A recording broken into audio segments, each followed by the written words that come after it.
CCN news एक पाऊल महाराष्ट्रासाठी। झालेच पाहिजे, गोविंदगिरी महाराजांवर गुन्हे दाखल झालेच पाहिजे। कुंडली अटक करा, अटक करा,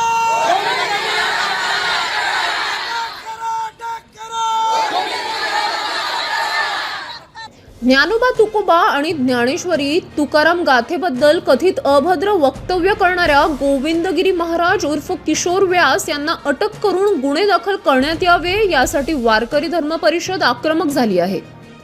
अयोध्येतील राम मंदिर ट्रस्टचे कोषाध्यक्ष किशोर व्यास उर्फ गोविंदगिरी महाराज यांना अटक करण्यात यावी या प्रमुख मागणीसाठी वारकरी धर्म परिषदेच्या वतीने राज्यभर तीव्र निषेध करण्यात येत आहे।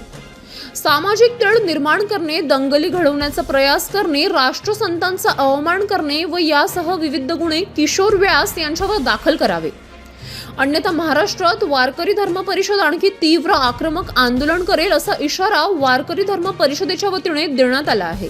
यावेळी वारकरी धर्म परिषदेचे राष्ट्रीय अध्यक्ष वारकरी भूषण हरिभक्त पारायण वासुदेव महाराज शास्त्री, वारकरी धर्म परिषदेचे मुख्य संयोजक हरिभक्त पारायण ॲडव्होकेट सतीश चंद्र पाटील, हरिभक्त पारायण सचिन महाराज येरडीकर, हरिभक्त पारायण प्रल्हाद महाराज राऊत, हरिभक्त पारायण परमेश्वर महाराज घनोकार, हरिभक्त पारायण राहुल महाराज वाकीकर, हरिभक्त पारायण शंकर महाराज शिमरे, हरिभक्त पारायण नीनाजी महाराज खोडके, गोविंद महाराज शिमरे यांच्यासह शेकडो वारकरी 4 मार्चला दुपारी मलकापूर बुलढाणा महामार्गावर वाघजाड फाटा नजीक रस्त्यावर उतरत रास्ता रोको करीती व निदर्शने केली।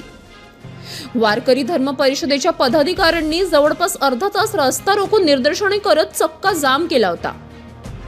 किशोरजी व्यास उर्फ गोविंदगिरीजी महाराजांना अटक झालीच पाहिजे, कारवाई झालीच पाहिजे याचा ज्ञानोबा तुकोबांचा गजर करत तीव्र निदर्शने करीत रास्ता रोको करण्यात आला।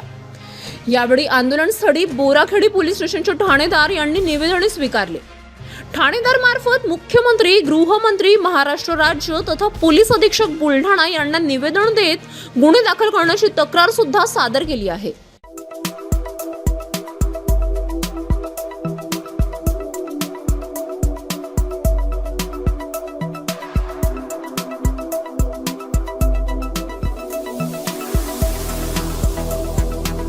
तसेच आपल्या भागातील महत्त्वाच्या बातम्या पाहण्यासाठी CCN न्यूज डेस्क चॅनलला सबस्क्राइब करा आणि बेल आयकॉन प्रेस करा।